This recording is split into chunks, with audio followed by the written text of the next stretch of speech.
over the tonsils, through the gums, look out stomach, here it comes. Oh yeah, I haven't heard that in years. Oh, your wife's checking in right now. The text line says Gabe has a big smile on his face right now. So we're talking about him. I want to see him perform at the Mudfest this year. Yeah, I definitely want to see him perform. Dude, okay, so I want to talk a little different about Mudfest. Him and I were golfing Sunday night. And the boy hits it pretty good, huh? Yeah. So he's crushing it now. He's going to turn 13 tomorrow. He just got clubs. Dustin Jones hooked him up. I got to give a shout out to Dustin. Gave me a driver for nothing. This thing was like a $500 driver. Oh, wow. New, but I got it for $0. At any rate, we're teeing off in the dark on the 9th hole Sunday night. I can't see anything. Where were you? At Barker Brook in Oriskany Falls. Yeah. I hit it in the pond because I heard splash. And then he hits. He's like, Dad, I think I pushed it, but you could hear it. It distinctly fell on the green. We go up there, and it rolled past the hole like a millimeter, missed the hole, and was like 6 feet past. Oh, wow. And I'm like, oh, the kid almost had a hole in one. How far out?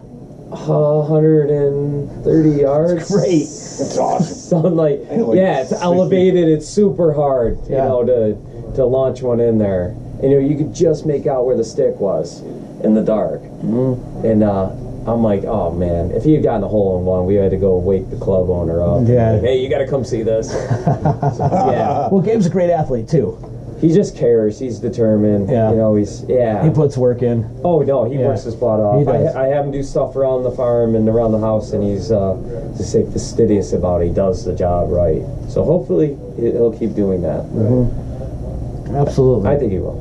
And another thing, since we're on the subject of family too, all hands on deck during the Mudfest. The whole family helps out, which is great. Yes. I'm making Tori help out this year, and she's actually, his wife and Tori are first cousins. Wow. Yeah, that's we're family, man. Yeah, we're family. We always say, Dan and I always have this ongoing joke that even if like his wife divorced him or Tori ever breaks up with me, we're still going to family functions because we love those people so Dude, much. they're so fun. Right, it's so much fun. See, holding the selfie stick this year in my bar room, I had it out there. I was like, for Christmas. Yeah, we couldn't get it any longer just to get everybody in there. Wow. That's so much fun. I love that family to the bottom of my heart. They're just like an amazing people. But we all get together and help out and lend a helping hand for the Mudfest. All hands on deck, and between your sisters and the aunts and the uncles and who's watching out and volunteering. So it's great that the family comes together and does this. Oh, the family, and then certainly just our community. I mean, people really come out of the woodwork. The fire department. We're going to give away. This year I've got an idea. I don't know, you hear me out on this, Melissa, you're listening, but I'm thinking we need, what's that, the tilted kilt? We need some tilted kilt girls passing the boot around. Because, I think we could raise more money. I agree. My buddy threw down like $100 for some beer that he didn't even take home with him, the private label beer. And I still got it in my basement. So, you have those girls going around with a boot, that's just more money we can raise. I'm thinking that we gotta pull that move off. Indeed. Yeah, because we don't charge admission. That's the other thing. I mean, you're gonna come in and watch 6+ bands, plus people getting all nasty. We got people movers, so we move you around the course, and there's a lot that goes into it. And literally, if you want to come and spectate, it's $5 to park. Yeah, that's all it is. That's for the car, and that goes to the fire department. Right. So it's not like it's going in anybody's pocket. Nobody. Yeah, we're not taking all going to a cause. Everything goes to a cause. So I want to pass the boot, and I'm thinking that we could generate a bunch of money that way. Yeah. And maybe, who knows, you could put like 5 extra kids on that trip in the summertime. Well, we just by passing the boot. Yeah, and give more money away. We're going to be locked into the 16 kids. That's all they can administer. But if I could take, say my goal is to raise $100,000 this year. Okay. So we take $100,000. It cost me about $16,000 to do the canoe trip. Then literally we take $84,000 and divide it up and give them the butterfly effect, I call it. So we give it a bunch of different ways. And next year I wanted to do this thing where we take 8 kids from Connecticut, 8 kids from up here, and they compete for their charity. So we're going to have it set up in January so they know. I got a buddy that used to work at Cannondale. I was going to get a couple mountain bikes and just offer it up. Whatever kid raises the most money for their charity, of the 8, will get that mountain bike. That's awesome. And that gets them more invested in it.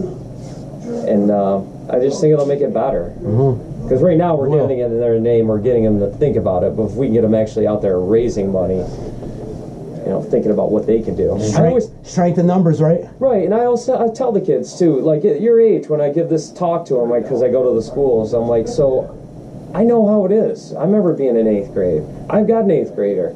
I mean, I'm just like, do this, now do this, and then when they're in school, the teacher's like, do this, and no one's asking them what they think. And adults, we're not that great, okay? Let's ask the kids before they get all jaded and whatnot, maybe what they think and what their solutions are. And so I tell them that. I'm like, so I'm going to empower you guys. You guys figure out how we can solve this thing. You know, because who the heck wants to go to school and be in lockdown mode? We were trying to figure out how to get out of school. They were locking the doors so we didn't sneak out the back, right? I remember the kids all going out in the parking lot. But now it's like everything's on lockdown. Like it is. You got to go through metal detectors. And Proctor, they don't do that at Proctor. No? I don't think there's metal. There's metal detectors. Yeah, there is. Yeah, Is there? Yeah, absolutely. I don't even know. But it shouldn't be this in our day and age. That's not the way it should be. I agree. You know, we've got to figure out how to get to a place where people just simply can live and love each other. It's simple. The younger generation, my son's in 10th grade now, and it's like,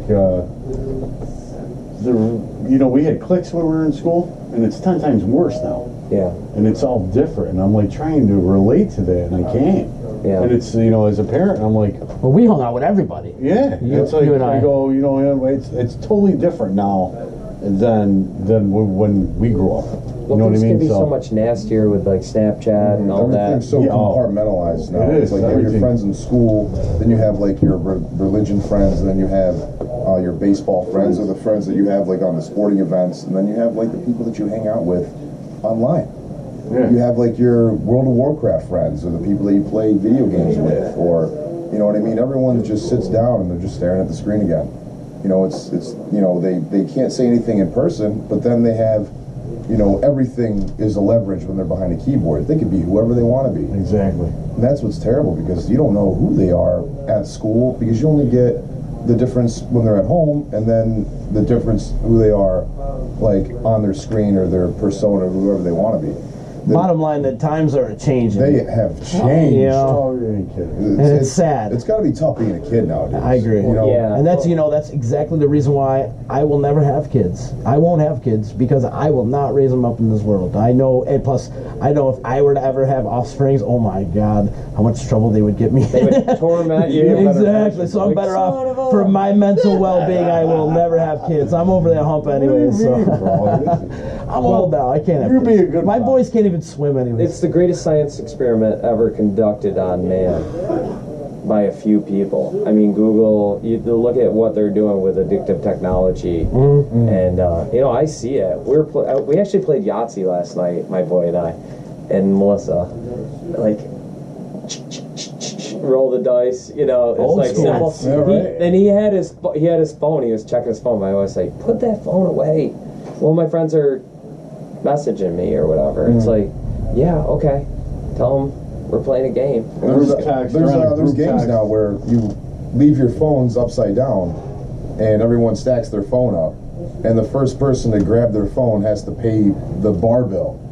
Oh, that's a good idea, actually. It is a good I idea. like that one. So We should play that sometime at another Disruption Network party. I'm never buying. I've had so many people text and call me since we've been on here. I'm like, they'll figure it out. 911, man, call it.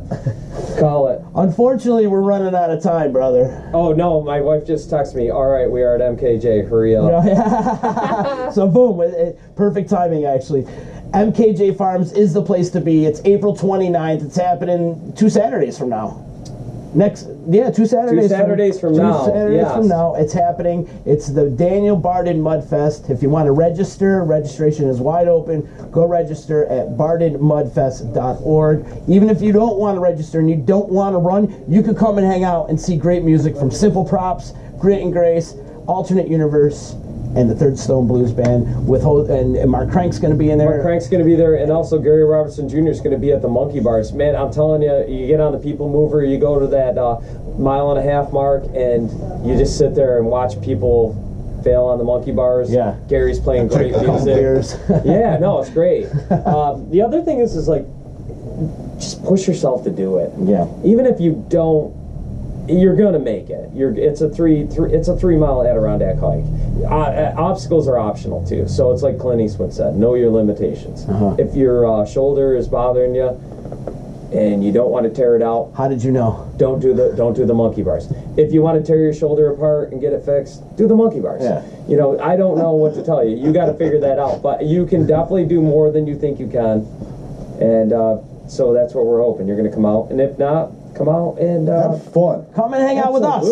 Come and hang out with us. Saranac's there. They got a whole bunch of beer down there. And Ray Brothers is going to be there. Celtic Harp is going to be there serving food. There's just a lot going Celtic. on. I'm real excited about that. Yeah, the food's going to be off the charts. Dan Williams, you're a beautiful man. Thank you so much for coming. You know you have an open door policy. Anytime you want to come out and hang on EC Radio, please do. I'll swing in here anytime. Please do. Make sure you check out the Barded Mudfest. We got to hand it off to Sean Raz in the first 52. He's coming up in just a few minutes. Raz! And then also don't forget our people, Matt Major. Raz!